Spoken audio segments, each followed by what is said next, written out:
Even the Climate Change Commission should be doing that. Okay? So you don't just talk about that triple bottom line. No, ito na is very important because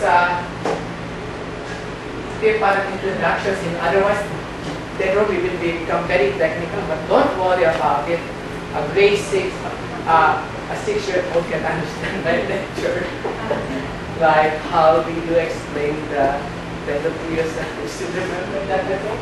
So the factors driving your company and your client, the building owners, to incorporate sustainability into their building operations, not only operation but in construction, are the following. We are in the process of market transformation. Kaya nga nandito tayo naman. So, green products, green materials. So, what do you do? Ito.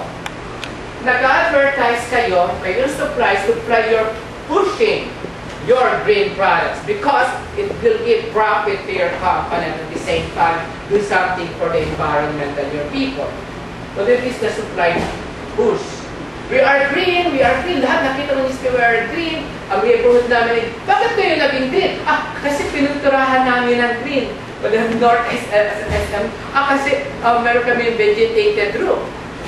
You know, those are greenwashing. Okay? Greenwashing. Greenwashing yun. Yun ang dapat natin hindi mapa. It must be true talagang green. So, ang suppliers like you vendors, ito, you buy from us, we're green, Matin ko is green, for example. Ganon of your products. Now, ito naman ang mga buyers. They ask from you like Swillig, the Layton, okay? Sila contractors. Hey, give us green products, give us green products. So they are pulling from you, from the market, the demand for green products. So dapat, magsama yan, the supply pools and the demand pool, so that we can make a market transformation. I look for a day that ilalagay, di ba nakalagay dito sa mga pagkain ko, ilan ang cholesterol, ang protein, ang carbohydrate, and sugar. So, ilang carbon dioxide was emitted in making this product. Dapat nandiyan dyan yung carbon footprint. So if you want to be the first product in the Philippines to have that is an idea, okay, that I'm telling to you now. Like you or me should compute our carbon footprint for this day, the moment we wake up and the moment we go to sleep. Okay, how much energy did we use? Did we ride the mass transport like the MRT, or did we drive alone? Okay, so sustainable construction, ito yung mga clients natin. It is really a subset of sustainability focuses on the built environment during the construction phase and the operational phase. So there's such a thing as sustainable construction. And green building, as we're going to discuss now, is not only painted green or may mga vegetated roofs. So it's more than that. As I told you before at the beginning, is talking about carbon dioxide, the full culprit of climate change. Okay? Now, ito na yun. May mga, don't worry about the technical things. Una, kung magtitinda kayo ng pavers. Ano yung pavers? Yung naging papers, yung mga things, cement na pinagapakan sa roadway papers, okay? Ang dapat, yung mataas ang kanyang runoff coefficient, okay? Ang, dapat ba mataas o maliit? Ang runoff. Anong ibig sabihin ng runoff? Bakit nagkaka-flooding? Sapagkat ang pavers natin are impervious. Kunyari, ito semento, pag natamaan na niya sa ulan, ang mangyayari sa ulan, magra-run off siya. Pupunta sa mga sewers, pupunta sa kalye, pupunta sa stream, pupunta yun. Impervious siya. Hindi pervious. Ang pervious, pag tinamaan ng ulan, nagpe-penetrate, tumatagos at pupunta siya sa groundwater. Yun ang pervious. So kung magtitinda kayo ng pavers, you must have a very, very, very low runoff coefficient. Ito, ano ito? Mataas o mababa ang runoff? Mataas o maliit ang runoff coefficient? Ito. Mataas kasi pag pinagpar ko ng tubig ito, magra-run off yung tubig. Yun ang tawag na run off. Ang ibig sabihin ng run off coefficient, ilan ang natatapon at ilan ang tumatagos. Ganun lang naman, di ba? Sa mga functions. Ano ang nasa numerator sa denominator? And a grade kinder R can understand that. Okay? Tingnan natin. Ano ang mataas na runoff na coefficient? Bigyan ninyo siya ng, halimbawa, yung pervious material, halimbawa, yung mga porous materials na flat, buhusan ng tubig, at buhusan ng tubig yung semento.